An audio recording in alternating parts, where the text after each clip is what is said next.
خوږو ملګرو السلام علیکم، روغ جوړ او خوشحاله اوسئ. علي حیدر سلطان خیل یم. ملګرو نن در سره د شهدو په مچو باندې خبره کول غواړم.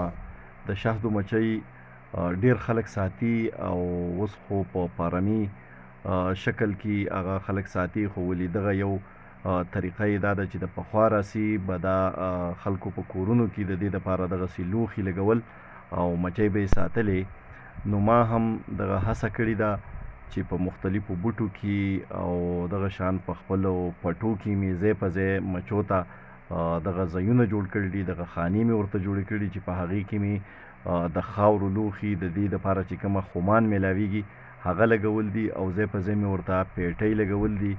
یو ورکوټه شان دیوال مې جوړ کړی او په هغې د پاسه مې دغه بیا لګولي او نن مې دغه دوه خانې دلته هم جوړې کړې.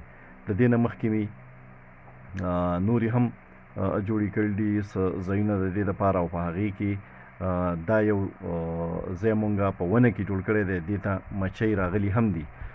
نو دا د اګریکلچر سره او د زمیندارۍ سره تړلی کار دی، نو ډیر نپور کار دی. دا اوس خلک په ډیره غټه سطح باندې کوي او په دنیا کې د شهدو ډیر لوی کار دی. د شهدو د مچو ډیر ښه کار دی دا او ډیر برکتي کاروبار دی. که د زمیندارۍ سره سره د سړي سره باغي ځای نو په کار دا ده چې دا ورسره هم کوي. نو دې ته اوس مچۍ هم راغلي دي. دا ما د توت په ونه کې دغه ځای ورته جوړ کړی دی، د پاسه مې په یو ټیم لګولی دی چې دې ته اوبه نه راځي، په دې باندې باران نه کیږي او د سوري انتظام ورته هم شوی دی. نو دا زما خپل شوق او یو تجربه مې وه چې هغه کامیابه شو ده. نو که ستاسو سره دغه شان ځایونه وي نو ځان له ولګوئ.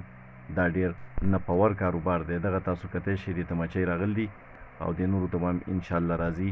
تاسو دعاګانې کوئ او زما دا پیج لایک کوئ، شیر یې کوئ، دا ویډیو د ملګرو سره شریکه کوئ. د الله په امان، ډیره زیاته مننه.